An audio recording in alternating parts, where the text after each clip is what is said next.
Di bab 1 atau di bab pertama, kita akan membahas mengenai harmonisasi hak dan kewajiban asasi manusia dalam perspektif Pancasila. Yang paling pertama kita ada konsep hak dan kewajiban manusia, lalu substansi hak dan kewajiban asasi manusia dalam Pancasila, lalu kasus pelanggaran HAM dan upaya penegakan HAM. Itu akan kita bahas di materi-materi selanjutnya. Oke, are you ready?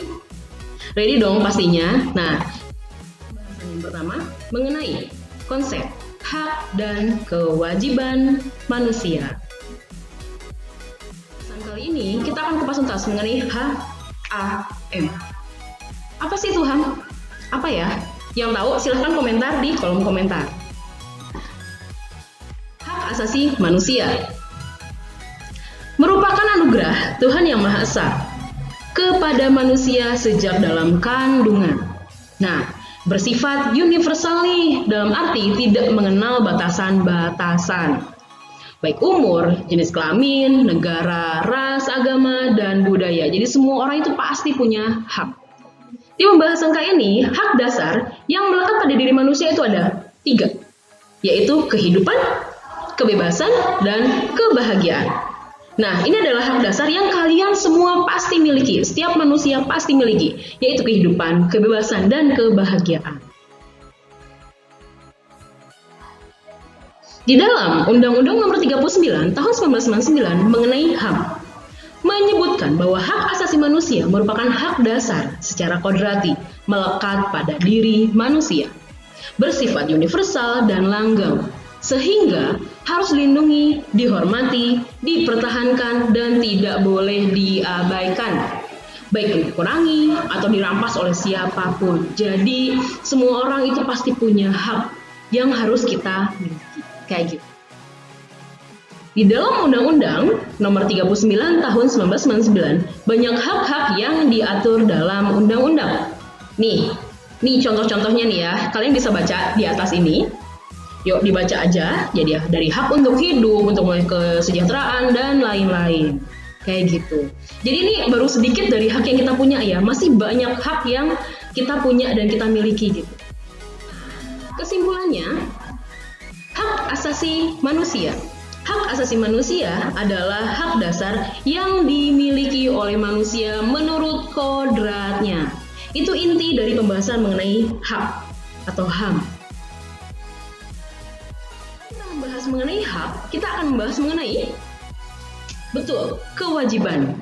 Apa sih itu kewajiban? Ada yang tahu? Silahkan tulis di kolom komentar.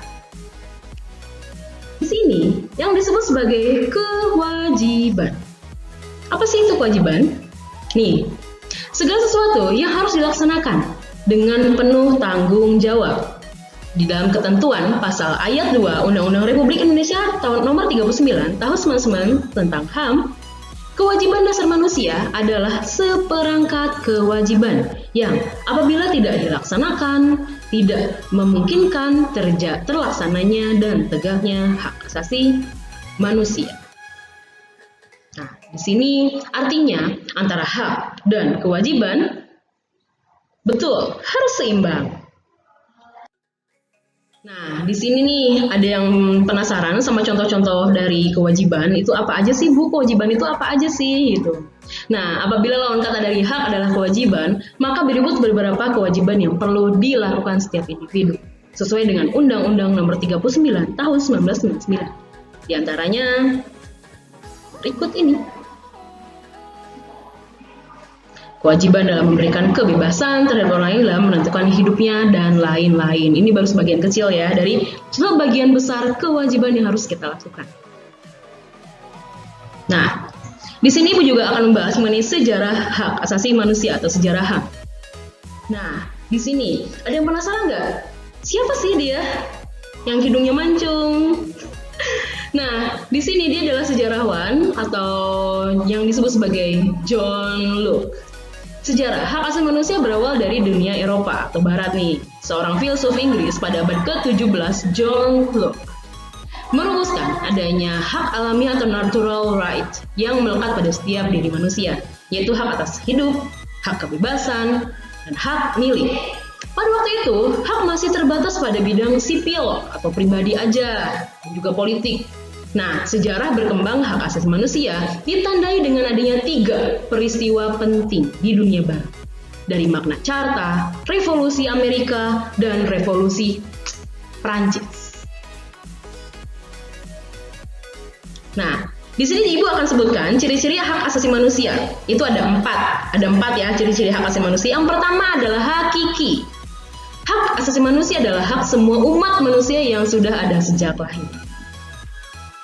Lalu ada universal, berlaku untuk semua orang tanpa memandang peradaban.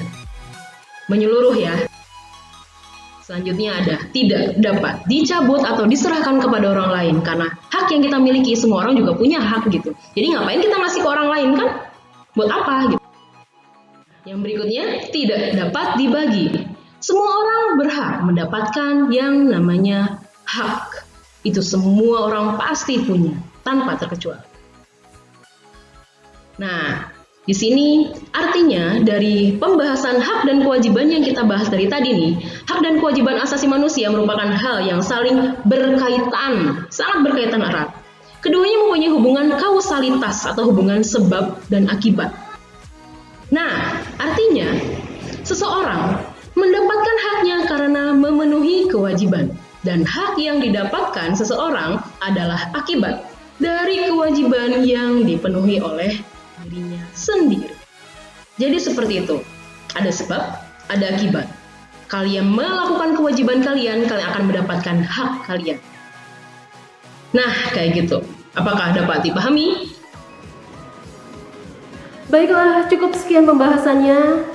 Jangan lupa untuk like, komen, subscribe, dan share ke semua orang yang kalian kenal.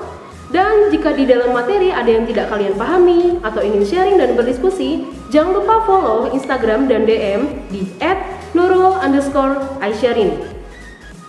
Sampai jumpa di lain waktu dan di lain materi. Wassalamualaikum warahmatullahi wabarakatuh. Audio Jungle.